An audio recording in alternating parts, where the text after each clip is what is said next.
Pues listos, jóvenes, ¿cómo están? Muy buenas tardes en este día ¿Para inhábil, pero quién? nosotros, exactamente, pero nosotros sí nos ponemos a trabajar porque pues obviamente nuestros suscriptores y nuestro, ¿cómo se llama? Nuestro foro, Audiencia. audiencia, pues claro que nos está esperando, ¿verdad?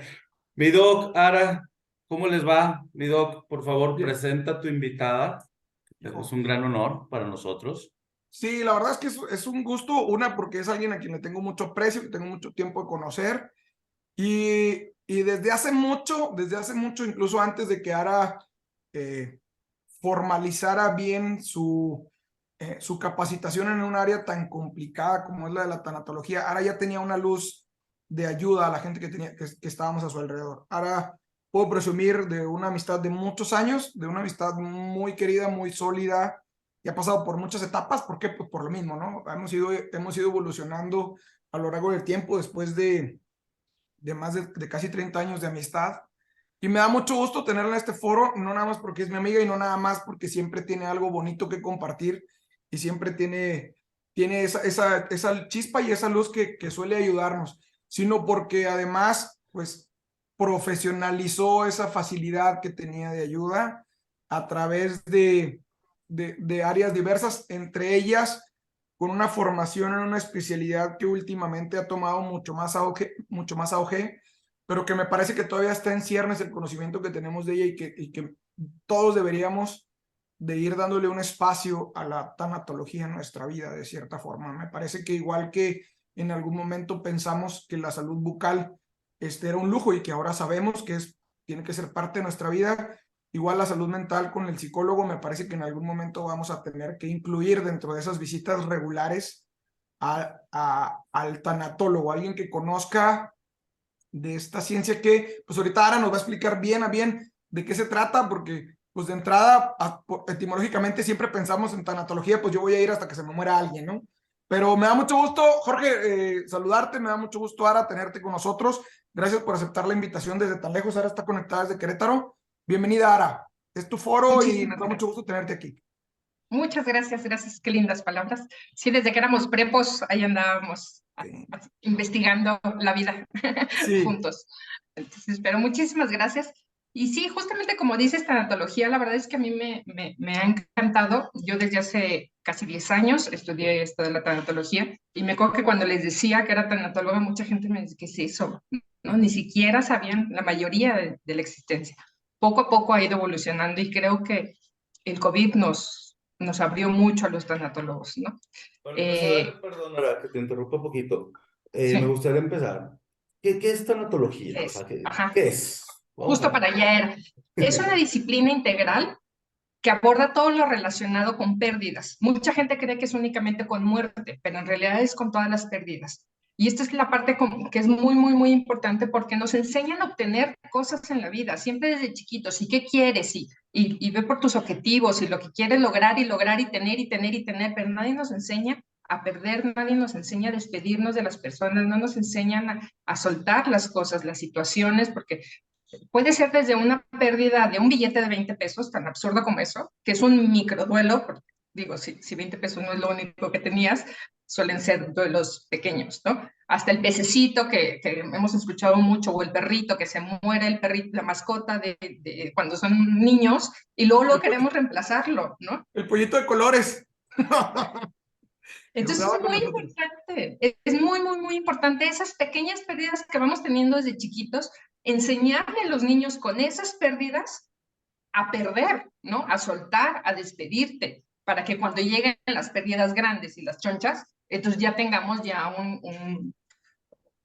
un equipaje atrás de cómo hacerlo, ¿no? Porque si no me tengo que despedir de lo grande, ya cuando somos más grandes, si es que tenemos la fortuna de no tener pérdidas tan chiquitos, pérdidas importantes, ahora sí me refiero de muerte, ¿no? Que son como las más dolorosas o las más significativas, pero pérdidas tenemos desde un cambio de casa, desde una cambio de colegio para cuando somos niños, el divorcio, que es el divorcio es de las pérdidas más fuertes que existen y de hecho son las menos reconocidas, porque hasta nos dicen mucho de qué bueno que ya te quitaste de tipo ¿no? De la mona esta hay muchos, el que sigue, no, espérate, no, le tienes que dar su tiempo de despedida, le tienes que dar su espacio, pero no me voy a meter ese rollo porque aquí queremos hablar más de lo médico. Y justamente es esa parte de enfermedad, ¿no? Enfermedad también es la pérdida de la salud y es importantísima. Bien, no, la verdad es que tú le vas a dar el enfoque que tú consideres en base a tu área de expertise y cuántas consultas tienes y cuántos pacientes tienes, de cómo podemos ayudar a más gente. Lo hemos visto, tú checaste y vamos a abordar ahorita los temas que ya vimos con la anterioridad de nuestro podcast. Pues buscamos eso, buscamos generar un punto de soporte para que el paciente se informe y podamos juntos pelear, en este caso, con la pérdida, ¿no? La pérdida afectiva. Y de ahí nace la idea, juntos con Jorge y contigo, después de que escuchaste el podcast, decir, pues afortunadamente hemos presentado historias de vida interesantes en nuestro podcast, pero pues han tenido pérdidas bien fuertes. O sea, yo, más allá de agradecerles lo que ellos han venido a aportar desde el punto de vista médico, pues les agradezco desde el punto de vista personal, de que digo, chale, o sea, yo mis problemas comparados con los que están pasando ellos y las pérdidas que han tenido ellos a lo largo de su vida, pues son insignes, ¿no? Y por eso, a eso obedece el que estés aquí, ¿no, Jorge? Por eso invitamos a una tanatóloga a compartir con nosotros. Sí, mira, tuvimos nuestro primer episodio a Alberto Ledesma, el cubano. Él, sí, viste el episodio, me comentó Chavita. Él, pues básicamente es parapléjico, ya tiene, ¿qué Chavita? Como 23, 5 años 25 exactamente. años. 25. Duró 23 años Sí. sin cuadriplegia y tiene 25 años con ese problema. Entonces, por ejemplo, una persona que tiene este tipo de pérdidas tan fuerte de sus facultades físicas, que está luchando día a día, y aparte la gente, su familia, está luchando día a día, pues en el mismo cuidado, y tú sabes que cuidar a una persona y cuidarse a sí mismo, también en la parte mental, en donde a veces no soportas el humor, híjole, es una batalla diaria. Eh, ¿Tú cómo lo ves? ¿Qué se puede hacer ahí? ¿Tú qué recomiendas? ¿Qué terapias hacen? La tanatología en esa parte, ¿cómo puede ayudar a una persona que tiene un tipo de paraplegia o alguna discapacidad? De muchas maneras. Primero hay que resignificar la historia. Bueno, antes me voy a ir mucho más para atrás a platicar las 5 etapas del duelo, que este es para todos los tipos de duelos, y aquí voy a hacer, con todo el amor que te tengo, Chavita, no importa que el otro haya tenido una pérdida más grande, nunca voy a minimizar mi pérdida, porque es mi pérdida. Y así sea mi billete de 20 pesos, para mí era muy importante mi billete de 20 pesos o de 50 pesos. Y entonces, sí le voy a dar el valor a esa pérdida. No importa que de al lado se le haya muerto toda la familia completa en el terremoto, no importa. Es el valor que le voy a dar yo, porque el duelo depende mucho de la relación que tenía con eso que perdí. Sea, evidentemente, si es salud, pues es muy grande, ¿no? Pero sí sea el perrito, pero hay perrijos ahorita, sobre todo últimamente lo hemos visto mucho, ¿no? Hay personas que muchos pueden decir, se le murió un perro, ¿qué importa? Pero para el otro era su perrijo, no era realmente un miembro de la familia. Entonces no podemos minimizar un duelo. Jamás podemos minimizar el mío en comparación con otro, ¿va? Ese es primer puntísimo. Entonces son 5 etapas. La primera es la negación. Dime. Tiempo. Ahora, es que siento que vamos a salir de pleito, no te creas, pero de eso se trata, ¿no? O sea, para eso es la mesa un poco.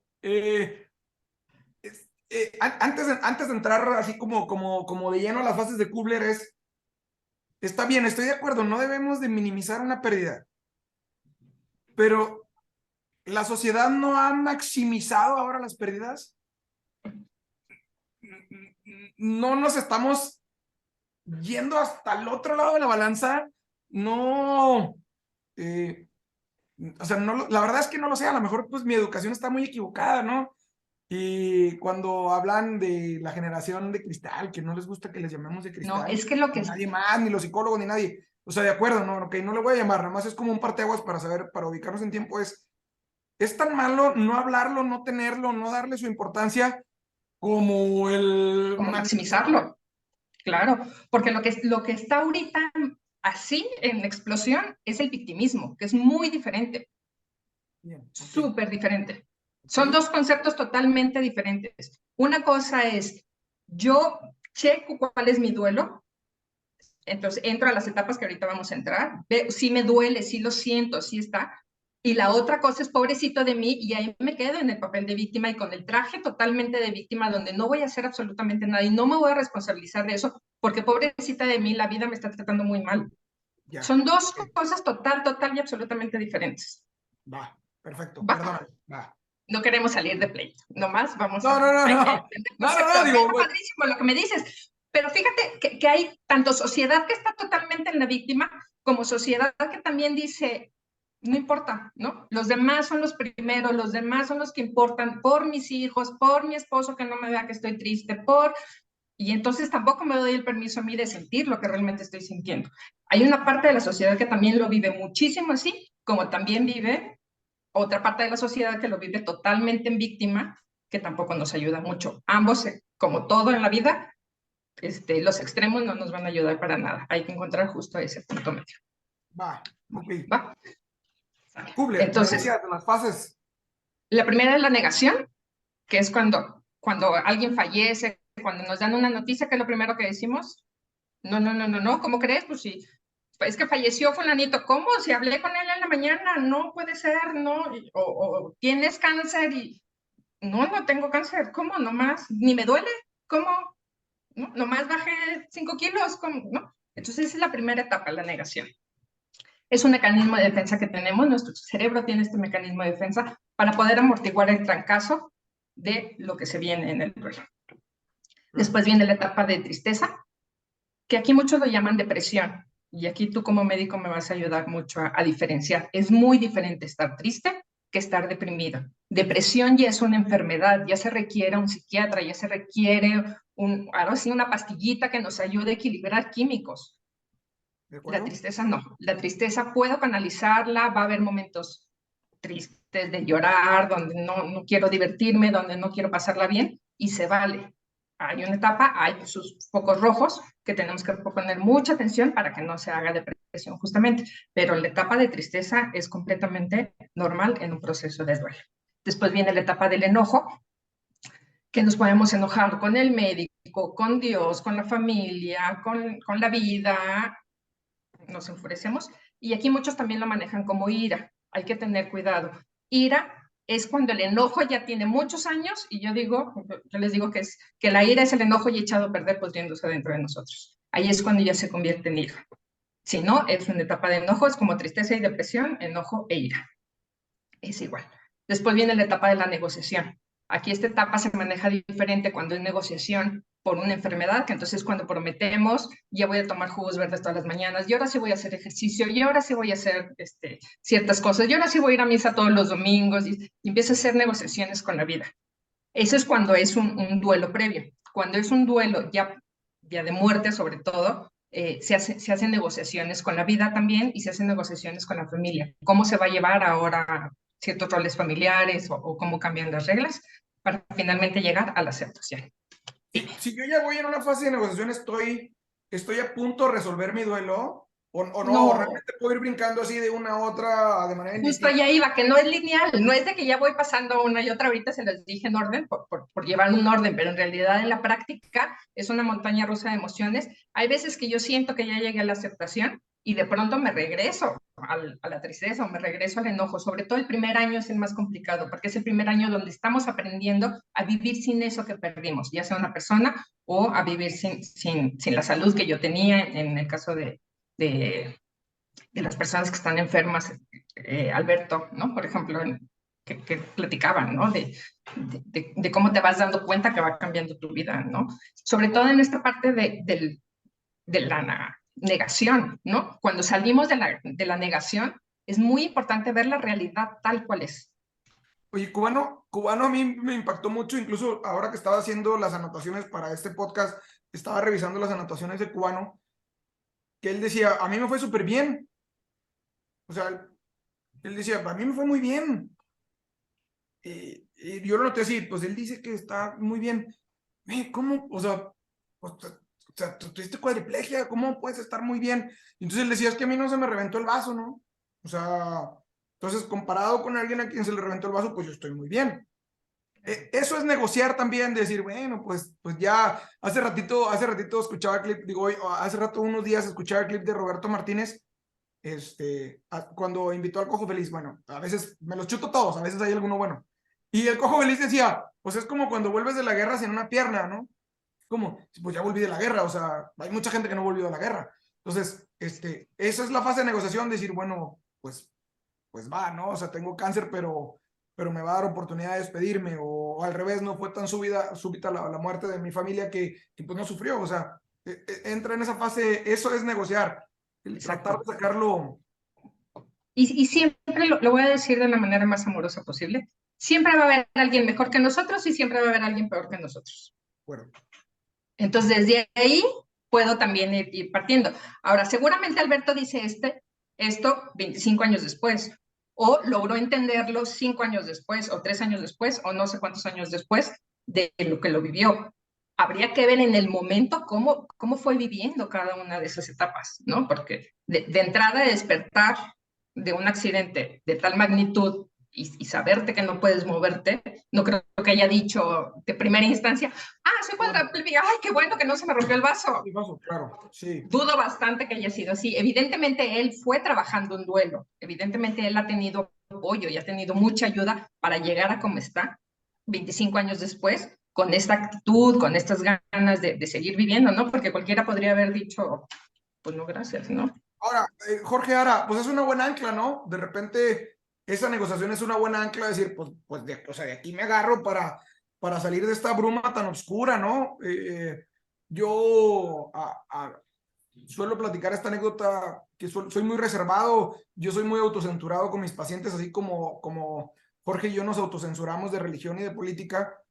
Yo de manera personal me autocensuro con cuestiones que me han pasado personalmente con pacientes, pero en alguna ocasión atendimos a un paciente el que llegaron a asaltarlo en el Oxxo, le tiraron, por alguna razón el asaltante se puso nervioso, le tira un balazo, él se cubre y es pues, un calibre pequeño, entonces la bala le pega y luego es doble penetrante, entre nosotros, porque entra tórax, pasa abdomen, lastima hígado, colon y se aloja en el riñón. Entonces entramos, está sangrando de todos lados, pues tenemos que cortar un segmento de colon, hacemos hemostasia en el hígado, quitamos el riñón y después de horas de procedimiento salimos a hablar con la esposa y le explicamos el mecanismo y entonces ella nos pregunta, ¿y no tiene ningún hueso roto?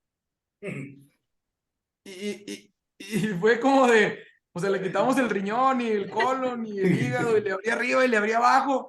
Y entonces cuando le decimos que no, porque efectivamente no tenía ningún hueso roto, dice, uy, gracias a Dios, ¿no? Y ese es su ancla, o sea, yo no le iba a decir, pues ¿En qué ojalá etapa si hubiera estás? roto el fémur en 3,000 pedazos, hubiera sido mejor que lo que le pasó. No lo puedes hacer, ¿no? Pero esa es su ancla, y en ese momento esa era su fase, era su negociación, decir, bueno, al menos no tiene ningún hueso roto, ¿no? No era negociación, era negación. Es el impacto así de, Era ¿no? negación, es que eso, no tiene hígado, ya no va a tener el hígado completo, no sé tus términos médicos, sí, sí, pero sí, no sí, tiene sí. riñón, no tiene no sé qué, no tiene ningún hueso roto. Es negación por completo. Son las Es maneras en las que justamente la etapa respondes de al trauma, negación. ¿no?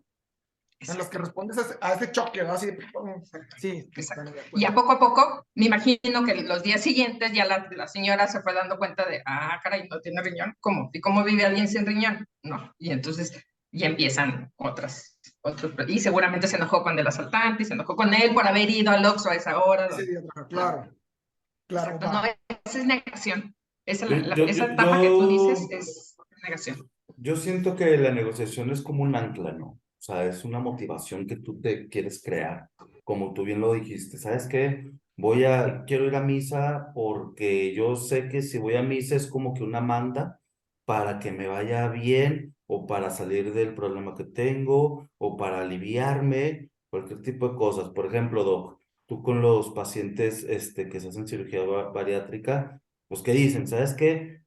Quiero ir al gimnasio porque, pues sí, no quiero volver a mi vida pasada, aunque ya me haya operado, no quiero volver a estar como, porque al final de cuentas siempre va a estar ahí el riesgo. O sea, si no te cuidas, vas a volver a ser obeso y la obesidad, todo lo que conlleva. Entonces yo veo más que nada la negación como una herramienta.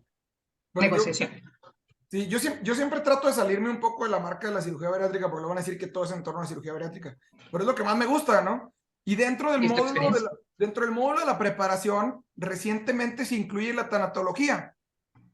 Y entonces yo les digo, pues como, ¿por qué recientemente, no? O sea, teníamos mucho más porcentaje de complicaciones antes. ¿Por qué tanatología? Bueno, pues porque el paciente se va a retirar, va a tener una pérdida afectiva de cierto tipo de alimentos durante cierto tiempo. También para ellos es una pérdida y también tenemos que nosotros manejarla como gente que lo estamos atendiendo. Obviamente aquí pues tenemos una psicóloga que se hace cargo y un psicólogo que se hace cargo, pero nosotros tenemos que tener conocimiento de que para ese paciente es una fase de duelo.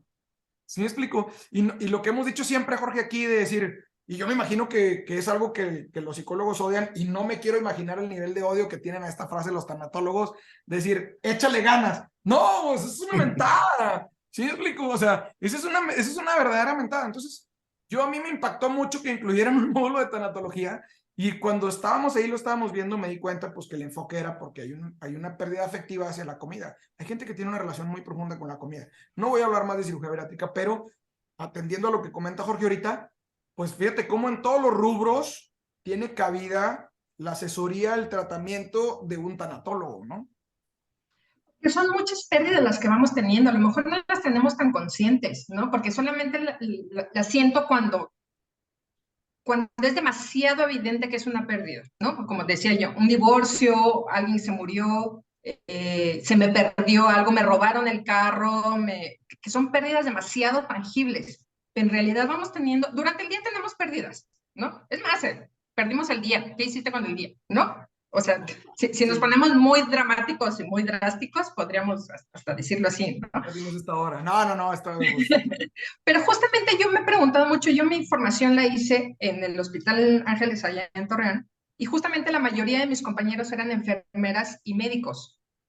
¿Por qué no les dan en la carrera esta formación a los médicos? Porque aparte, yo viví un proceso de cáncer, tú me acompañaste muy amorosamente, y la verdad es que el trato de los médicos, híjole, es bien rudo. Hay veces que, al menos yo personalmente, y he platicado con varias personas, duele mucho más la manera en que te lo dicen que a lo mejor el trancazo de lo que fue, porque no le están dando valor ni validez en mi caso fue a riñón, ¿no? Entonces fue así como, ah, sí, o sea, de espaldas por completo, te voy a quitar el riñón, y ellos, ¿de qué hablas? ¿No? O sea, ni siquiera fue para verme a los ojos y decirme, tienes un tumor, te voy a quitar el riñón, ¿no? Entonces, creo que la formación en los médicos, en todos, es muy importante, pero en los médicos sí, yo no sé por qué no lo han integrado. No entiendo esa parte, pero no me voy a meter ahí. Está interesante, como tú estoy haciendo dices, como que se me congeló la imagen. Como que me quedé sin señal. ¿Qué dijo, güey? ¿Qué dijo? Pero cómo se la contesta y todo esto. No, oye, o sea, y es mi amiga, ¿no? Sin preguntar, no. Qué Dale, bueno, güey. porque yo creo que era parte del enfoque de este tipo, de este podcast, ¿no, Jorge? Sí, claro. El confrontar esas ideas. Y ahorita lo que dice Araceli no lo dice como tanatóloga, lo dice como paciente que sufrió en carne propia ese tipo de situación o ese tipo de desdén que en ocasiones pudiéramos transmitir de manera equivocada a los médicos. No puedo justificar a nadie porque cada quien tiene como su área y sus formas, ¿no? No puedo decir, no puedo hablar por todos, no estaba yo ahí, desgraciadamente, en mucho del proceso que pasó Araceli sí estuve, desgraciadamente, cuando recibió la noticia, ¿no? Y en algún momento, y ya lo mencionamos en otro podcast, es sumamente importante cómo transmitimos nosotros una noticia a un paciente de nuestro diagnóstico y la planeación que tenemos a futuro del mismo. Desgraciadamente no podemos ser tan optimistas, no podemos ser tan cálidos en muchas ocasiones, porque la evolución de la medicina legal nos ha orillado a dejar la calidez y preponderar la calidad en cuanto menos información brindemos en ocasiones de manera personal, o sea, no de tu patología. Estamos obligados 100% a hablar de tu patología con puntos y comas, pero ya no podemos acercarnos tanto, interactuar tanto de manera personal porque es sumamente absurda la cantidad de quejas y de iniciaciones legales que se tienen cuando empiezas de esa forma, ¿no? Me parece, sí creo, firmemente creo que la carrera de medicina tendrá que apuntalar ciertas áreas porque tiene que modificarse, tiene que evolucionar a lo que estamos viviendo hoy en día. Eso es una realidad como cualquier otra. O sea, también la carrera de medicina tiene que hacer uso de la inteligencia artificial, también va a tener que hablar de, o sea, aprender a manejar el ChatGPT, también va a tener que hacer muchas cosas. Y me parece que una de las más importantes es retomar el sustento de que nuestra carrera, por definición, es humana. Y sin menospreciar a nadie y sin quererme poner así en el estandarte de, yo creo que seguimos siendo la cabeza del cuidado de salud, seguimos siendo la cabeza del equipo de salud que atiende a un paciente. Y cuando la cabeza no tiene bien claros esos conceptos, pues podemos transmitir hacia los demás trabajadores de la salud esa frialdad y me parece que sí es un error. O sea, sí es un error, no tengo justificación alguna ni para ese doctor ni para muchos otros, pero la explicación me parece que va por ahí, de que a veces, ¿sabes qué? Pues yo dije una cosa y me entendiste otra, y entonces mientras menos abarque información, puede haber menos información transgiversa. ¿Sí me explico? Pero sí creo que debemos de conectar con el lado humano de una persona que está sufriendo un padecimiento y sobre todo nosotros los que nos dedicamos a la parte quirúrgica, o sea, los que vamos a extirpar y resecar alguna parte del cuerpo del paciente, pues tenemos que entender que pues es una parte de él, ha vivido con él un chorro de años, ¿no? Y aunque eso no funcione ya, pues es bien, o sea, tenemos que transmitirle esa necesidad indispensable de decir, pues esto tiene que quitarse en pro de tu vida. O sea, hacerlo de esa forma y no como pues te vamos a quitar el riñón, que al cabo tienes dos. Es como, y que sí tienes dos. O sea, sí tienes dos, ¿no? Pero es como, pues es mi riñón, cabrón. O sea, sí te entiendo. Y al revés, ¿eh? También al revés, porque muchas veces se plantea al médico como el enemigo y tampoco es el enemigo. Y ahora que nos creemos con el Google que nos dice absolutamente todo, tampoco podemos llegar a decirle al médico qué hacer y cómo hacer su chamba, ¿no? Entonces, creo que tiene que haber una línea de respeto para ambos lados, tanto uno con el médico como del médico hacia nosotros, ¿no? Creo que es mucha corresponsabilidad. Y ahora sí me quiero meter a tema de pérdida de salud, ¿no? Porque creo que por ahí va su línea, ¿no? Porque tanatología, como vieron, abarca un mundo. Nos Y en esta faltó parte creo que es nos faltó un punto ahí. Llevamos cuatro. Negación, tristeza, enojo, negociación. aceptación. Aceptación. Ok. Aceptación es la última.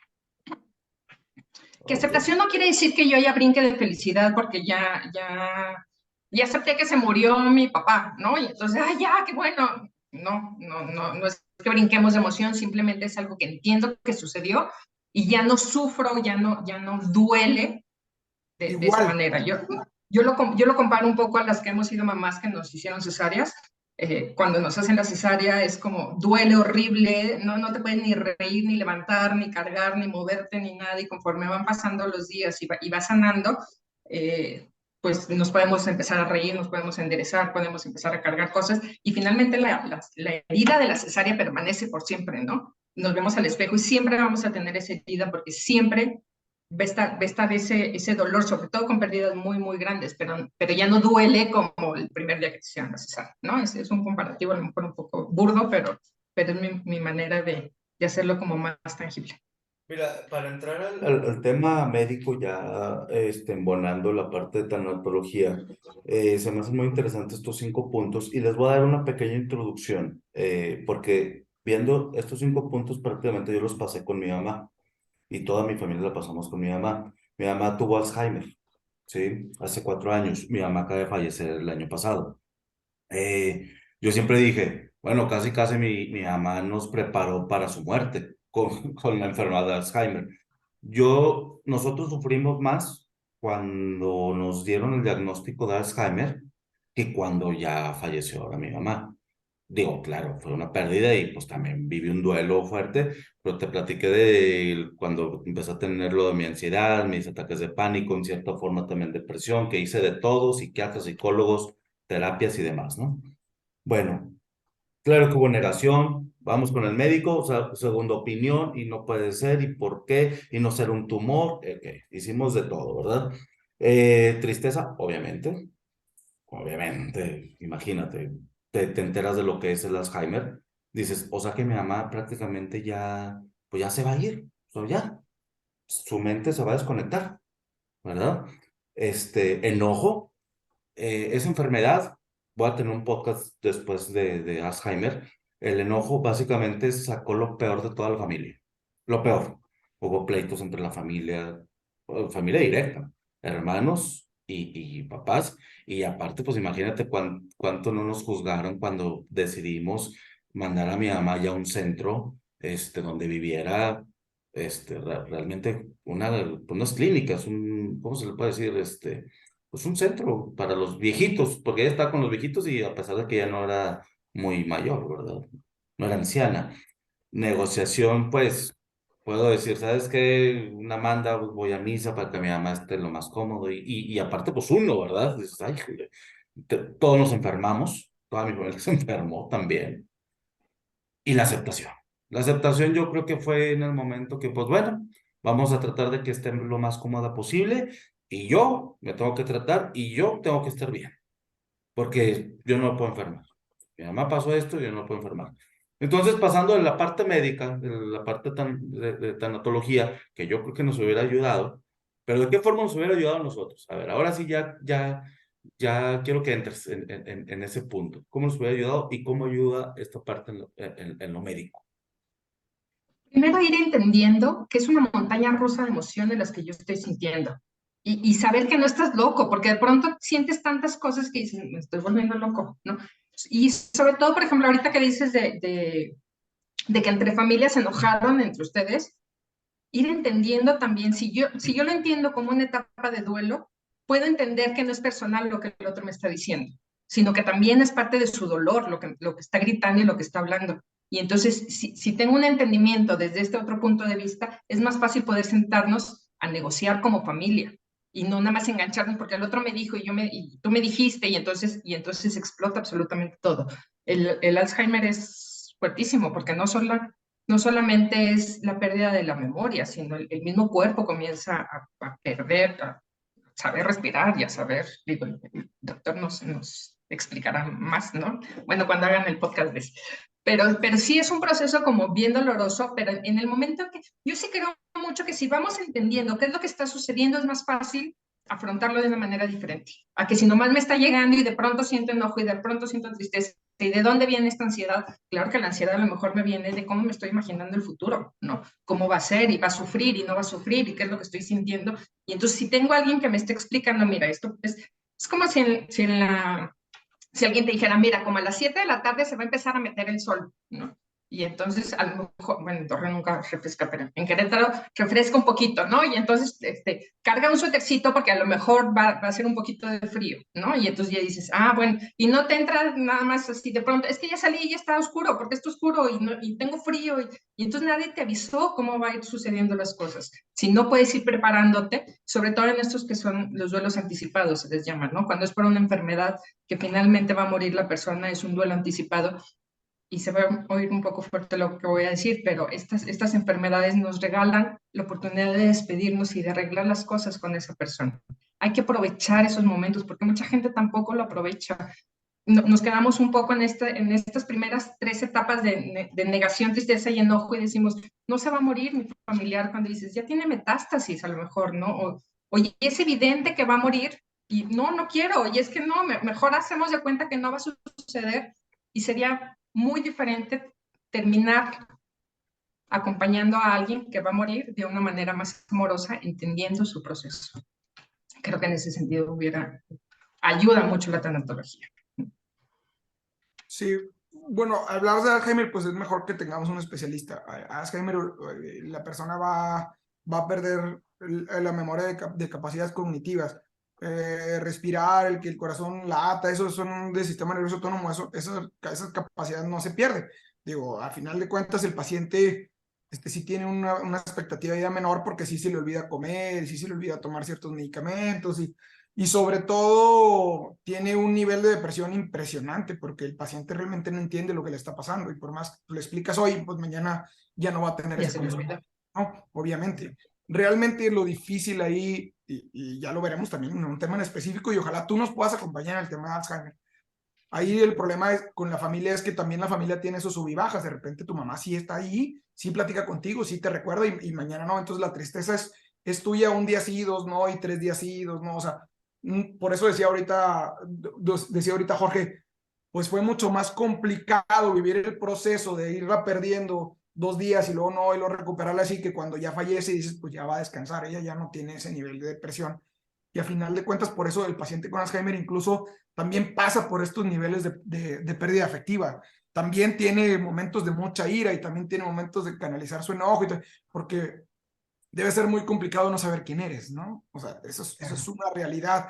Entonces, el conocimiento, me parece nuevamente que recaemos en lo que hemos ido platicando a lo largo de los podcasts, el conocimiento de la patología y la transmisión de esa enfermedad de parte del especialista es fundamental, pero no solo al paciente, sino también a la familia. ¿Sabes qué? Vas a pasar por estas etapas, tu mamá va a pasar por estas situaciones y tienes que estar preparado. ¿Por qué? Porque si no te lo explico, como decías ahorita, pues vas a salir y te va a dar frío de una, ¿no? Y no vas a entender por qué está pasando lo que está pasando. Pues vamos a rescatarlo. O sea, si tu mamá tiene 10 minutos allí, pues vamos a tratar de que sean los 10 minutos más fenomenales del planeta. Y si el día de mañana todo el día no es tu mamá, pues también que la pase fenomenalmente, porque también está teniendo un momento de angustia, ¿no? A final de cuentas, me parece que las pérdidas afectivas son dolorosas conforme somos egoístas con la pérdida. O sea, cuando alguien fallece, pues nos genera mucho dolor, pero es mi dolor, él ya no está sintiendo nada. Yo lo voy a extrañar, él ya no me va a extrañar. Yo voy a tener momentos sin él, él ya no los va a tener. O sea, si yo explico, entonces conforme vayamos trabajando eso, me parece a mí, y pues eso es tu área de expertise, ¿verdad? Es decir, ¿cómo me puede ayudar? Pues me puede ayudar a reconocer lo que está sucediendo, a reconocer el dolor y no engancharme en ello, como necesito engancharme en cosas de luz, necesito engancharme en cosas de vida, en cosas de satisfacción, ¿no? Por ahí estaba leyendo algunas ideas de tanatología y dice, pues es que si yo tengo una pérdida afectiva, si fallece alguien que yo quiero mucho y me tatúo la fecha en que falleció, o sea, pues va a ser bien difícil que yo brinque de etapa. ¿Por qué no me tatúo mejor la fecha en que yo nací, que nos vimos por primera vez, que mi mamá sintió mucho amor por mí? ¿Por qué no me tatúo la vez en la que me llevó a la escuela y me generó una sonrisa e hizo que me tranquilizara? O sea, ¿por qué tengo que estar ganchado al momento de máximo dolor que es cuando fallece? ¿No? O sea, no se Esa es la trata parte de de dar la víctima, vuelta. ¿Perdón? que es la parte de víctima que decíamos al principio, ¿no? Sí, pero nadie te lo dice. O sea, tú ves tu manera de canalizar tu ira y tu coraje y tu dolor y hasta que Pero en alguien... realidad estás canalizando o te estás enganchando en esa situación. Sí, claro, pero estoy seguro que nadie se queda enganchado por querer. O sea, es solo porque no sabemos cómo manejarlo, ¿no? Lo que bien decías ahorita, el sentido de pertenencia me parece que se ha desarrollado grandemente, que las redes han ayudado a eso, a decir, pues tengo que ser más, tengo que ser muy feliz y me obligan y somos cómplices de una agenda, ¿no? Es que tú naciste para ser feliz y si hoy no eres feliz, fracasaste. ¿Cómo? O sea, pues también tengo derecho un día a estar triste. O sea, es mi derecho, ¿no? Como humano lo estoy sintiendo y es más, déjame respiro y ahorita lo vamos a dedicar un tiempo a lo de la meditación. Y ahora la meditación, ¿cómo ayuda a decir, pues ten un poquito de conciencia de tu cuerpo y de que es válido que estés triste? Y sal y llora. O sea, si te da mucha pena que alguien te vea, pues hazlo en un lugar donde nadie te vea, pero llora como niño, llora hacia afuera, exterioriza, explota, no implotes, no, este dolor me lo va a traer, va a ser mucho más difícil, ¿no? Por ahí leía una comparativa que me pareció muy interesante cuando la leí. Decía, pues es que el llanto de dolor es como el vómito. O sea, imagínate que tú vomitas para adentro, no manches, qué problema te va a generar, ¿no? ¿Y por qué los bebés lloran y a los 2 minutos están riendo? Una, pues porque no tienen memoria, ¿no? Por eso los bebés son tan felices. No tienen memoria y no les importa el futuro. Y dos, porque lloran, o sea, explotan en llanto, lloran hacia afuera, no interiorizan nada de su dolor. Y eso, pues yo creo que es algo que tenemos que aprender todos, ¿no? Exacto. Y justamente es muy importante y quiero puntualizar 3 cosas que a mí me parecen fundamentales, un poco dentro y fuera de las etapas del duelo. Este es bajo mi experiencia, tanto tanatóloga como en experiencia de vida, ¿no? Nuestra red de apoyo. Es importantísimo tener red de apoyo. Justamente ahorita decías, Chava, llora aunque sea solo ella afuera, sí, pero si lo haces en compañía de alguien, va a ser muchísimo mejor, porque el ser humano es social por naturaleza. Entonces, si te haces acompañar por una red de apoyo, tu proceso de duelo va a ser diferente y va a ser muchísimo más amoroso. Entonces, es muy importante que vayas identificando qué personas están contigo y para qué sirve cada una de esas personas, porque no todas las personas te van a ayudar en lo mismo. Entonces, a lo mejor tienes identificada la persona que te va a acompañar a llorar justamente. A lo mejor la persona que te va a ayudar como intelectualmente a ir peloteando ciertas creencias o ciertas cuestiones. La amiga con la que te vas a reír a carcajadas y que dice, necesito 3 minutos de no pensar en absolutamente nada, entonces le hablas a la amiga que dice puras babosadas y que te vas a divertir muchísimo, ¿no? Y entonces tienes que ir teniendo esta red de apoyo, es fundamental. Si no tenemos una red de apoyo, de verdad que el duelo se hace creo que 5 veces más complicado de lo que debería de ser, ¿no? Pero, por ejemplo, ahorita volviendo a Jorge, la sociedad te ve como egoísta si tú buscas ayuda cuando tu mamá tiene Alzheimer, ¿no? Claro. O sea, ¿cómo voy a pensar yo en mí? Yo, Jorge, ¿cómo voy a pensar en mí? Pues si mi mamá está embroncada, ¿no? Pero le voy a ayudar más si resuelvo yo ciertos detalles, ¿no? ¿Tú alguna vez sentiste eso, Jorge? Decir, pues yo, ¿por qué lo voy a...? O sea, ¿cómo, qué egoísta sería de mi parte el yo buscar ayuda? Si yo no soy el enfermo. Si yo no soy el enfermo. ¿A ti te pasó por la mente eso, Jorge? No, totalmente, mil cosas pasaron. Claro, egoísmo fue, deja tú el ayuda para mí. Cuando la cambiamos ya de que pues nadie la pueda cuidar y pues preferimos pagar para que estuviera en un centro. No, hombre, imagínate cómo, o sea, aparte que yo El creo que rayo sí nos, juzgador te cayó encima. totalmente, gracias a Dios pues nadie nos dijo nada y pues yo creo que qué bueno porque imagínense cómo éramos, cómo estaba la susceptibilidad de todos. Pero bueno, sí, te digo, claro que sí, sí, a veces uno se siente egoísta o sea, se siente culpable el buscar ayuda. Yo pasé la etapa de ansiedad y como te dije, era en mil cosas, en mil disciplinas, ahora sí que conocí de todo tipo, pero el chiste es que yo me quería ayudar a mí mismo y que no, de alguna forma tengo que salir de esta. O sea, a mí no me gusta ser víctima y tengo que, pues el show continúa, al final de cuentas de eso se trata la vida. Pero yo como a ustedes, como médicos, como tanatóloga, como médico, chava, eh, cuando tratan a algún paciente enfermo, o algún paciente en particular, chava, y se les muere, ¿qué pasa ahí con ustedes? También, o sea, también ustedes valen. ¿Tienen ustedes también un duelo? ¿Qué le dicen a los pacientes, a los familiares? ¿Cómo manejar eso? Sí. Me parece que eso es algo para lo que nunca te preparan. O sea, definitivamente para esa situación nunca te preparan. Tú dedicas 14, 15 años de tu formación para ayudar a alguien. Al final de cuentas, ese es nuestro trabajo. Tratar de hacer que la vida de una persona sea mejor y que la vida de la familia en torno a esa persona sea mejor. Bajo ninguna circunstancia no conozco absolutamente nadie que se dedique a la medicina que haga lo contrario de manera intencionada, ¿no? O sea, no hay nadie, y te lo puedo afirmar sin conocerlos, nadie lo va a hacer de manera intencional. Entonces, no nos preparan para tener este nivel de pérdida, sobre todo cuando hay una persona que confía en ti, que confía en tus habilidades y en tu conocimiento, ¿no? Y más ahora, cuando se nos juzga con una ligereza eh, que es, que es de verdad, de verdad, de verdad de pánico, la ligereza con la que se juzga al médico ahora. Eh, Quizá, y ese es un tema aparte, yo no voy a decir que no, quizá tenemos algo de culpa conforme hemos ido orientando nuestra profesionalización de manera comercial, ¿no? Pero bueno, a final de cuentas, a esto nos dedicamos y vivimos de esto. Yo te mentiría y sería una egoísta si dijera que no. Cobro dinero por hacer esto. pero lo hago principalmente pues para que la gente esté bien, porque si no, pues me dedicaría a algo más que me generara dinero, y que me generara más dinero y menos estrés.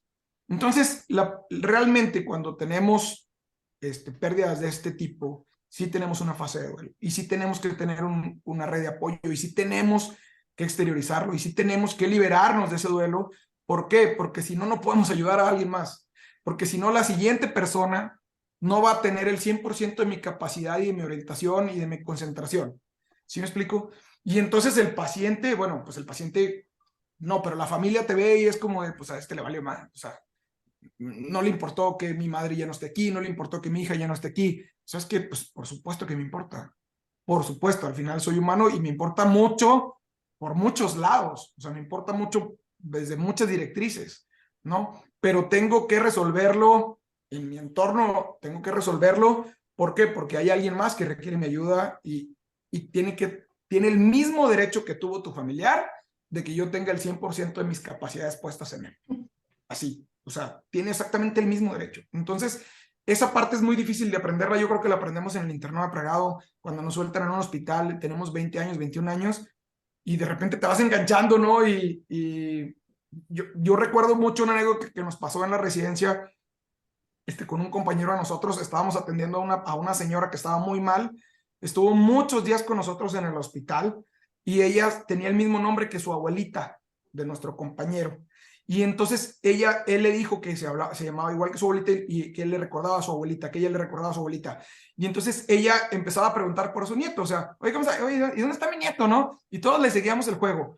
Entonces, desgraciadamente, la señora no pudo vencer la enfermedad, y cae en paro exactamente en la guardia de mi compañero, y mi compañero está ahí para darle maniobras. Entonces se sube a dar maniobras, lo intenta, a final de cuentas, después de un periodo de tiempo nos damos cuenta que no se va a lograr. O sea, es que pues, ya bájate, y él dice, es que mi abuelita no se me puede volver a morir, ¿no? O sea, para abajo, ¿no? Realmente sí sufrimos, o sea, realmente sí sufrimos, pero tenemos que entender, pues que que somos humanos, dos, que necesitamos ayuda también. Entonces, cuando uno dice, pues yo voy a resolver esto yo solo porque le voy a echar ganas, no, otra vez no digas pendejo, tienes que buscar ayuda de un profesional, así como esa persona vino contigo porque tú eres un profesional y eres el mejor en lo que haces y te capacitaste para eso, pues tú tienes que buscar esa ayuda también. O sea, realmente sí, y te voy a decir una cosa, Jorge, y te lo voy a decir con el corazón en la mano, ojalá esa sensación jamás se nos quite, porque eso hace que vayamos mejorando. Sí, o sea, el día que a mí no me importe que algo no salió bien, voy a estar totalmente frito, ¿no? Y te lo puedo afirmar, aquí no hay ningún médico que haga algo de manera intencional para lastimar a alguien más. No, estudió medicina para ayudarlos. Y que al final de cuentas, pues va a recibir una remuneración económica de eso, como tú lo haces con tu trabajo, como Ara lo hace con el de ella. Pero todos podemos dedicarnos a cosas diferentes y los médicos buscan ayuda. Sí es bien duro, o sea, sí es bien duro darle vuelta a la página, es bien duro cuando estás en un hospital, es bien duro cuando alguien confía en ti, y es bien duro cuando la familia confía en ti y al final de cuentas dice, fuiste tú, es tu culpa. Créeme, te lo juro, te lo voy a afirmar, que quien estaba más interesado que a tu familiar le fuera bien es el médico que lo está atendiendo. Te lo puedo afirmar así, aquí. Y hoy el que me digas, el más interesado para que tu paciente le vaya bien es su doctor. Te lo puedo jurar. Por las razones que tú quieras, ¿no? Hasta por razones comerciales, ¿sí? Pero es la persona más interesada, no va a hacer algo en pro de que le vaya mal. Entonces, sí es un tema bien difícil y es otro tema que deberíamos de tener nosotros en la facultad. ¿Por qué? Porque está bien gacho, o sea, que lleguen y te tiren al internado de pregrado y no tengas ese conocimiento y te enganches, o sea, te enganches sentimentalmente con alguien que se va a ir, o sea, ya sea porque le va a ir muy bien, Que le dieron de alta. pero de dónde alta y no lo vas a volver a ver y lo extrañas y te duele. ¿Sí me explico? O como pasa con mi compañero, que fue bien pegador verlo llorar en un rincón en el hospital, cuando teníamos un chorro de trabajo y había más gente que estaba bien grave, ¿no? Y entonces llega mi residente, yo la verdad, estábamos de R2, yo dije, nos van a castigar a todos, o sea, nos van a dejar 3 meses aquí porque este está llorando en una esquina, ¿no?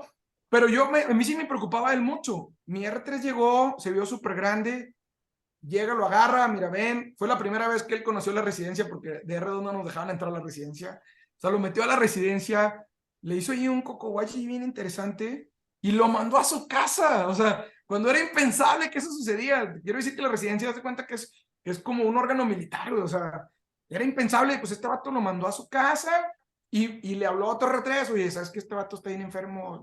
Trae este problema, está bien afectado, date una vuelta, ¿no? Para que lo saques, se despeje, bla, bla. Al día siguiente en la entrada de guardia, oye, ¿por qué no está este vato? Pues sabes que pasó esto y esto y esto otro. Los doctores que yo les, o sea, wow, yo tenía miedo que me tiraran un balazo los doctores, o sea, eran así súper agresivos, así. Lo peor de lo peor fue de que, ok, pues dile que agarre 3 días para que se recupere. Y yo decía, ¿qué? O sea, este vato me trata de animal. Bueno, aún así ellos entendieron, pues que era muy importante para él el que sobrepasara ese duelo, ¿no? Y después llegó y la verdad es que llegó muy cambiado, o sea, tardó mucho, no le pudieron asignar pacientes tan graves de manera inmediata, o sea, tuvo que ir desarrollando poco a poco, nuevamente su capacidad para enfrentar eso y deslindar la parte personal de la parte médica, que también a veces ayuda a deslindarla un poco. Pero no, hombre, experiencias te puedo platicar un sinfín. Esa para mí fue tremendamente impactante, porque aparte pues, era un vato así que hacía gimnasio y estudiaba no sé qué rollo el arte marcial israelí, o sea, y verlo ahí arrinconado como un bebé llorando porque su abuela había vuelto a morir, es súper impactante, súper impactante. Y yo no llevaba como decirle, pues si no te alivianas se nos va a morir alguien más. ¿Sí me explico? Te tienes que aliviar, o sea, y al último eso fue lo que hizo el R3, pues lo sacó él, mandó traer otro R2 y pues vamos a tratar de resolver esto con la gente que está, porque sigue habiendo gente enferma, sigue habiendo gente que requiere de nosotros ahí. Entonces, ¿Ustedes ahora están capacitados para eso, para llegar así rápido cuando hay una pérdida de algún paciente con los familiares o ahora, por ejemplo, el ejemplo que pone el doc, con ese doctor, que, güey, haz esto, o sea, no sé. A mí me encantaría que hubiera, no sé si hay, de hecho, ahora que yo estuve en el hospital, por mi esposo tuvo también hemiplegia, ¿no? Luego les platico de esa parte también. No, ningún tanatólogo se acercó conmigo, o sea, no hay, creo que no hay dentro del hospital, o no sé si te manden directamente a algún área, pero no hay un acompañamiento del hospital acompañándote. Tendrías que llamarme tú como paciente y entonces yo voy como externo. Sí, sí puede ser, pero dentro de los hospitales, de hecho yo parte mi esposo estuvo en terapia intensiva 1 mes y medio y parte de la labor que yo estuve haciendo ahí fue acompañar a las personas que estábamos ahí. Igual que yo, teníamos nuestros familiares ahí adentro y dije, tengo 1 hora aquí esperando a que salgan los médicos, ¿qué hago? Pues me pongo a terapia de gente, ¿no? Y entonces sí tuve la ¿Y oportunidad de acompañar a cómo, muchas personas cómo es una ahí. terapia? ¿Cómo es una terapia de tanatología? Es, yo digo que es bien fácil porque es escuchar. ¿cómo Es es que que es fácil? escuchar nada más. Nada más es escuchar. Pregúntale, ¿cómo estás? Generalmente dicen bien, pero les vuelves a preguntar, no, en serio, ¿cómo estás? Y entonces generalmente empiezan a platicar, tengo miedo, me pasa esto, es que si no pasa y si pasa, y es que, y te empiezan a contar muchas cosas. Con eso ayudas a la gente. De verdad que si no tienes un estudios, pero quieres acompañar a alguien, nada más pregúntale cómo está sin que te quedes en el bien o te quedes en el mal, ¿no? Sino ráscale un poquito más y con que escuches a la persona, con eso le vas a ayudar muchísimo. A mí me tocó en esta experiencia a una señora que le decía, está a horas de morir familiar. Ya tenía 2 meses ahí en terapia intensiva y todavía me decía, ¿verdad que me lo voy a poder llevar a la casa? Y llegó otra señora que estoy segura que fue con la mejor intención, que le dijo, sí, seguramente, tú no pierdas la fe en Dios y Dios va a querer. Cuando dices, ya tiene fallo multiorgánico, o sea, está a horas de morir. Los médicos saben perfecto que cuando de verdad sí faltan horas, ¿no? Entonces dije, te lo vas a llevar en tu corazón. Y entonces la otra señora, no, sí te lo vas a poder llevar porque tú crees en Dios y espérame, esta falsa esperanza también es bien ruda, ¿no? Que entiendo que los médicos también tienen que tener mucho cuidado con esta parte, ¿no? Porque es también acercarnos a esa etapa de que sí va a suceder, de que sí se va a morir tu familiar y no está padre, pero es algo que va a suceder. Entonces, ¿qué vas a hacer? Y justo ahí iba esta otra parte de qué historia te cuentas en el momento que lo estás viviendo, ¿no? Porque dentro de mi consulta, que he acompañado a personas que han perdido a familiares, que han fallecido sus familiares en hospitales o por alguna enfermedad, el enojo contra el médico es brutal, ¿no? Y no es porque tenga amigos médicos, que sí los tengo y los admiro mucho y los quiero muchísimo, pero hay veces que también está muy cruel esta parte, ¿no? Como dice Chava, no lo hacen con dolo, no es que no quisieran entubar a tu familiar o no es que no quisieran darle algún medicamento. Yo no creo que digan, pero si tiene temperatura, no le des nada, que le suba más la temperatura.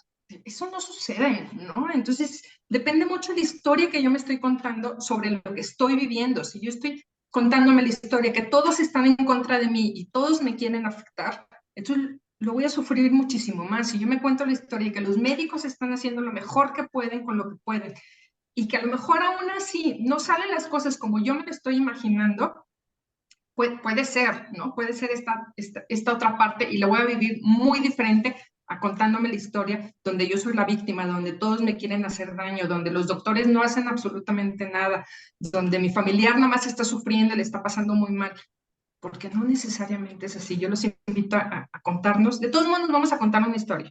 Yo digo que la mente está diseñada para pensar. Así, el pulmón está diseñado para respirar, el corazón está diseñado para latir, la mente está diseñada para pensar. Puedes pensar en algo bonito, puedes pensar en algo feo, pero de que la mente va a pensar, va a pensar. Esto de la meditación, de la mente en blanco, no existe. No existe la mente en blanco, de verdad no existe eso. Es poner la mente en la atención de algo, pero está Qué en bueno la que me atención dices en eso, algo, ¿eh? ¿no? Yo Bueno, ok. meditaba y decía, ¿por qué no puedo? Mente en blanco, que no, güey, no No se existe, hace, No, no, no no no. se hace. existe. Bueno, realmente la meditación no busca que pongas la mente en blanco, la meditación busca bajar un poco el umbral de excitación que tiene tu mente. O sea, eso sí pasa, ¿no? O sea, no busca Pues ponerla. clínicamente, o sea, ¿cómo se llama? El objetivo, Sí, el clínicamente. objetivo, vamos, nosotros hay así, a grandes rasgos, nosotros tenemos una estructura en el cerebro que se llama amígdala, y la amígdala está muy relacionada con uno que se llama sistema límbico. El sistema límbico nos prepara para correr o pelear. Entonces, conforme vivimos más estrés, bioquímicamente, esa amígdala se desarrolla un poquito más, y entonces el umbral con el que se activa es más cortito, ¿sí? Cuando vivimos muy estresados, pues esa amígdala se activa muy rápido, muy rápido, muy rápido, y nos pone en alerta siempre para pelear o correr. Y entonces cuando empieza la paranoia, nos empezamos a imaginar mil y unas situaciones, ¿no? Y entonces algo que puede ser algo como muy sencillo, pues como estás en un estrés constante, la amígdala que está hipertrofiada, o sea, que está más grande, hace que tus reacciones sean mucho más como de, pues, ¿por qué le das tanta importancia a algo tan sencillo? O sea, si el vato, no sé, el ballet parking te entregó el coche por la izquierda, te tiene que poner a la derecha, pues no pasa nada, nomás le das la vuelta y ya, ¿no? O sea, ¿por qué eres un pendejo? O sea, sí, ¿qué le está pasando a esa persona? Pues su amígdala está hipertrofiada. Entonces, lo que hace la meditación es tratar de bajar ese umbral de excitación de la amígdala para que cuando tengas un problema, pues le des la dimensión real del problema. O sea, oye, ¿sabes qué? Me lo entraste por la izquierda, oye, cuate, pero pues deberías entregar por la derecha, no pasa nada, igual me voy a volver a subir, le voy a dar la vuelta al carro y me voy a dar cuenta de si le dieron un tallón o no. Sí, o sabes que está lavado, ¿no? La verdad, pues tengo que dimensionar el problema en base a eso, pero no es tu culpa ni la mía, es nuestra amígdala que la entrenamos para estar siempre alerta y con la meditación podemos bajarla para que ese nivel de umbral no esté tan ahí, tan inmediato. Me está golpeando Jorge porque yo le digo que medite. Es que yo recientemente acabo de leer lo de la meditación, pero no trata de poner la mente en blanco. Se trata de bajar el nivel de excitación. Pero mucha gente cree que es poner la mente en blanco. ¿De O acuerdo? sea, a mí Sí. mucha gente llega y me dice, no puedo meditar porque no puedo poner la mente en blanco. ¿Y quién te dijo que era ponerla? Se vendió mucho tiempo en la meditación como pon tu mente en blanco y no existe. Entonces, a lo que iba es que la mente de todos modos va a pensar. Tú decides si piensas en algo bonito o en algo feo. Y eso sí tenemos la capacidad. Evidentemente, la tenemos ya entrenada de alguna manera por la forma en que hemos vivido, que a lo mejor creo que todos me quieren hacer daño, o está la amígdala, como dices, ¿no?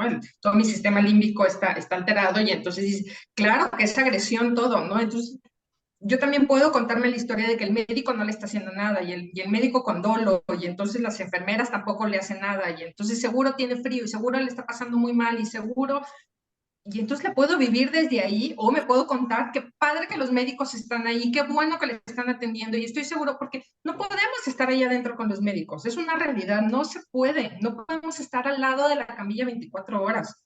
Antes creo que sí se podía, ya no se puede, y por COVID menos, y creo que ustedes van a agradecer bastante que no estemos ahí a un lado de los médicos, ¿no? Oye, Tú, Pero tú, esta tú, parte es muy importante.